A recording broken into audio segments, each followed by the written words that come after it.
Hi అండి, అందరికీ నమస్తే. నా పేరు Chandana. Welcome back to instant recipes. ఈరోజు వీడియోలో నేను మీకు రెస్టారెంట్ స్టైల్లో చికెన్ మసాలా కర్రీ ఎలా రెడీ చేయాలో చేసి చూపిస్తానండి. మీరు ఈ చికెన్ మసాలా కర్రీ కోసం ఏం రెస్టారెంట్కి వెళ్ళక్కర్లేదు.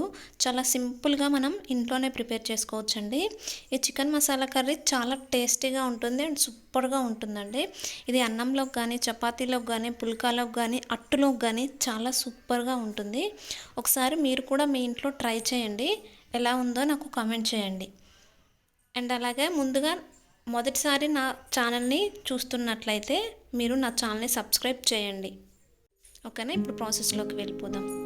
ముందుగా ఒక బౌల్లో 1 kg చికెన్ తీసుకోండి. ఇప్పుడు దీంట్లోకి 2 టేబుల్ స్పూన్ సాల్ట్ని వేసుకోండి. నెక్స్ట్ దాంట్లోకి 1 టేబుల్ స్పూన్ పసుపుని యాడ్ చేసుకోండి.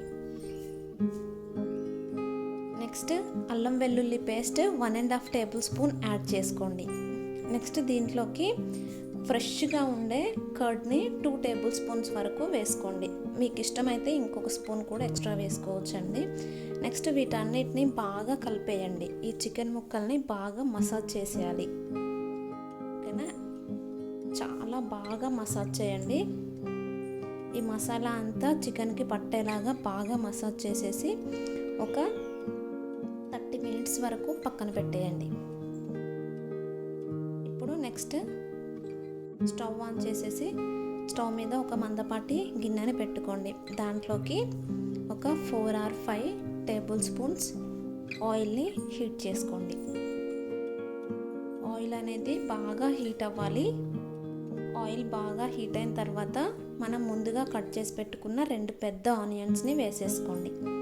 ఈ ఆనియన్స్ అనేది కొద్దిగా కలర్ చేంజ్ అవ్వాలండి. అప్పటిదాకా మనం మసాలా ప్రిపేర్ చేసుకుందాం. దీంట్లోకి ఒక మిక్సీ జార్ తీసుకొని 2 టమాటాలని ఇలా కట్ చేసేసి వేసుకోండి. టమాటాలు వేసుకున్న తర్వాత మనం నానబెట్టి ఉంచుకున్న ఒక 15 జీడిపప్పుల్ని వేసేసుకోండి. ఈ జీడిపప్పుల్ని ఒక 15 నిమిషాలు నానబెట్టండి. కొద్దిగా కొత్తిమీరను కూడా యాడ్ చేసేసుకొని దీన్ని మొత్తాన్ని మిక్సీ పట్టేయండి. ఇలా పేస్ట్ లాగా వచ్చేయాలి. ఇప్పుడు ఉల్లిపాయలు చూసేద్దాం. ఉల్లిపాయలు అనేది ఇలా కొద్దిగా బ్రౌన్ కలర్లోకి చేంజ్ అయిన తర్వాత మనం దాంట్లోకి ఇందాక 1.5 టేబుల్ స్పూన్ వేసాం కదా, ఇప్పుడు 1.5 టేబుల్ స్పూన్స్ వేసేయండి.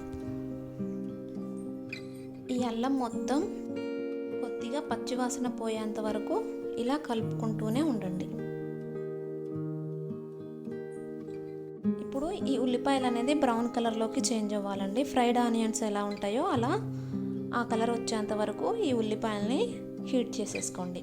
నెక్స్ట్ దాంట్లోకి మనం ముందుగా ప్రిపేర్ చేసి పెట్టుకున్న పేస్ట్ ఉంది కదా, ఆ జీడిపప్పు పేస్ట్ని కూడా దీంట్లో వేసేయండి. ఇది కొద్దిగా ఉడికిపోయి ఆయిల్ అనేది పైకి తేలాలండి. ఇలా పైకి తేలిన ఆయిల్లో ఒక 2 టేబుల్ స్పూన్ కారాన్ని వేసుకోండి. నెక్స్ట్ 1 టేబుల్ స్పూన్ పసుపు అండ్ అలాగే 1.5 టేబుల్ స్పూన్ ధనియా పౌడర్ వేసుకోండి. ఇప్పుడు వీటన్నిటిని ఒకసారి బాగా కలిపేయండి. ఇలా బాగా కలిపేసిన తర్వాత ఈ మసాలాలన్నీ కొద్దిగా హీట్ అవ్వాలి. ఇవి హీట్ అయిపోయిన తర్వాత మనం ముందుగా ప్రిపేర్ చేసి పెట్టుకున్న చికెన్ ఉంది కదా, ఆ చికెన్ని కూడా దీంట్లో వేసేసుకోండి. ఇప్పుడు ఈ మసాలా అంతా చికెన్కి పట్టేలాగా బాగా కలిపేసి ఒక 2 మినిట్స్ ఉంచేయండి. ఆయిల్ అనేది పైకి తేలుతుంది. అప్పుడు దాంట్లోకి 1 గ్లాసు వాటర్ని యాడ్ చేసుకోండి. ఇలా వాటర్ని యాడ్ చేసుకున్న తర్వాత దీన్ని ఒక 20 మినిట్స్ వరకు అలానే వదిలేసేయండి.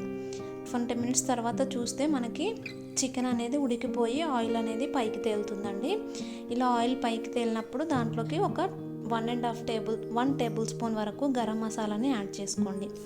నెక్స్ట్ 2 మినిట్స్ అలానే వదిలేసేయండి. 2 మినిట్స్ తర్వాత కొత్తిమీరను కూడా యాడ్ చేసుకొని మరొక 2 మినిట్స్ ఉడికించేసుకోండి. నెక్స్ట్ స్టవ్ ఆఫ్ చేసేసి పక్కన పెట్టేసేయండి. అంతే అండి, ఎంతో ఈజీగా ఉండే చికెన్ మసాలా కర్రీ రెడీ అయిపోయింది.